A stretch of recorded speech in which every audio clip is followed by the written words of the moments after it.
Hey Cougar fans, it's Alexis Shirelli with the Charleston Sports Network. Thanks for tuning in to this week's edition of the Cougar Weekly Roundup. In part one, we had a chance to catch up with baseball, softball, and track and field. After competing in a tough non-conference competition in the beginning of their season, baseball looks to open up their conference play this weekend as they take on Towson here at home. Here's Coach Monty Lee to hear how his team has been preparing despite injuries for the competition ahead. Well, I think, we were competitive in a lot of ball games. Some games got away from us, but in the non-conference portion of the schedule, we're sitting at 11-6, and we're number 20 in the RPI in the country. So, if you told me going into conference play your team's number 20 in the RPI, what do you think about that? I'd say, well, then I think we accomplished what we were looking to accomplish. We had some quality wins. We beat some good people.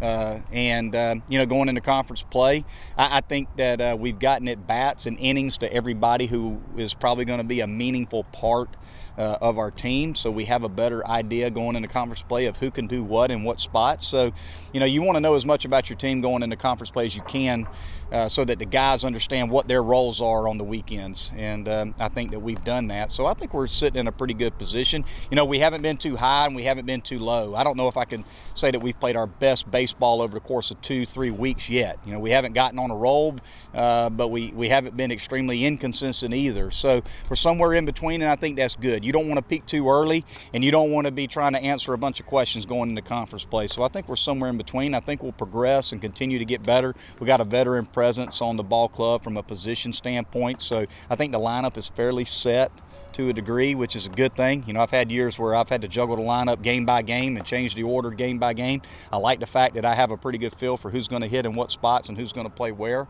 We're just ready to move forward and hopefully, get off on the right start going into conference play this weekend. Don't forget to come out to Patriots Point to catch all the action against Towson starting Friday at 6 p.m. Continuing in conference fashion, softball looks to take on rival of Elon this upcoming weekend, also here at home. Here's Coach Califatis on how her team has been preparing to take on the Phoenix. Our challenge has been putting a full game together, and I think we did that in those last 3 games. We had the pitching, we had the defense, and we scored enough runs. And prior to that, the 2 games prior, we had the 2 toughest teams and just didn't do some things well enough. But we've played in a lot of close games. We've been really close. I've told the team we're really, really close. We just need to get there. We need to close that gap. And we were certainly hoping to do that before conference play started. So, well, I'm impressed with Elon's record, 14-6, I think it is, going into the week, and I think they've got some midweeks before they hit us. So they've found a recipe to win. It looks like they're getting some great contribution from some young kids. Kid on the mound for them that started 12 of their 20 games. Their shortstop is their leading hitter, and she's a freshman. So they seem to have found some good ingredients for sure. So I know these 2 schools are old SoCon rivals. So I guess we get a chance to renew a good little rivalry. If you can't make it out to Patriots Point this upcoming weekend, you can catch all the action live on the Charleston Sports Network. Baseball will be airing Friday and Sunday, and you can catch softball's competition against the Phoenix of Elon on Saturday. Track and field is headed to Myrtle Beach this upcoming weekend to compete in a 3-day competition at the Shamrock Invitational. Here's Coach Amy Seago on how her team has been preparing for the competition this weekend. Rainy day, but given the rain, I thought we had some really good performances. Rashani jumped really well on the triple jump, 11.96, so that was a nice breakthrough performance on the year.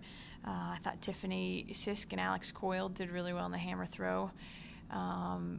Haley McMahon had a nice double in the 400 and 800. She ran 57.5 and then came back and ran 2:16, so it's not too shabby. In terms of the rest of the group, I thought, we saw where we stack up compared to UNC Wilmington, compared to Towson. We're about 14 points off of Towson. I think they have us beat from a depth standpoint, but we still have some other events that we'll add in terms of the heptathlon next go round. And then moving forward, we're headed to Coastal this weekend, and it typically is a good meet for us. Nice opener. The weather should be, the first day looks like it'll be all right. It'll be rainy. That's how track and field goes. I feel like that's a good step for us to look at. You never know what it's going to be come conference time. So, other performers in the heptathlon this weekend, Brianna McDonald will be trying that out for the first go-around this season.